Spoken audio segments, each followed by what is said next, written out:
Are you being attacked from without and within and confused about what to do? This is Vince Miller. Our text today is from 1 Corinthians chapter 15, verse 58. It reads, "Therefore, my beloved brothers, be steadfast, immovable, always abounding in the work of the Lord, knowing that in the Lord your labor is not in vain." So when we read a verse like this outside of its context, we may skip over critical pieces of information that help us to understand it. What the teacher, Paul, is telling the believers in Corinth is that Christian beliefs oppose the world's views. Our spiritual beliefs tune us into a reality that collides with those of the world, and because of this, we're going to need to be steadfast and immovable. But here's the deal.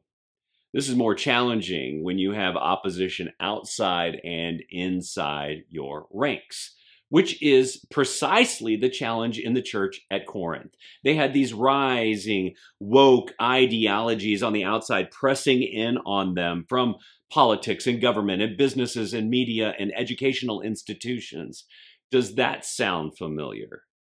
But now some of these ideas had leaked inside of the church. And so Paul was helping them to correctly understand these false ideologies so that they would be able to address them with outsiders and insiders. But he also knew they would not only need correct teaching, but they would need the emotional fortitude to stand behind this teaching. So he commands them to be steadfast and immovable. Now, keep this in mind. Fellas, if you choose to be steadfast, you're going to question yourself. You will wonder at some point if you did the right thing, especially if you stood up and spoke up for what is right and righteous. And there will be a season immediately following a steadfast moment that you'll wonder two things. First, did I do the right thing? Second, will it even matter?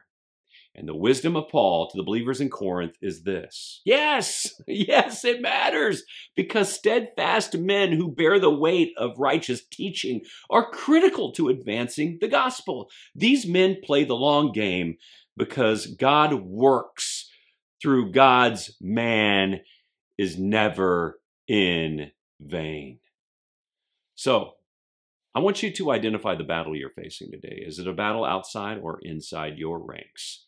Then choose your steadfast action and take it. Then in that moment following the action, don't question it or alter the plan. Remember, the steadfast man has God on his side, and he plays a long game, for our work is never in vain. You can visit me at vincemiller.com and live all in for him who lived all in for you.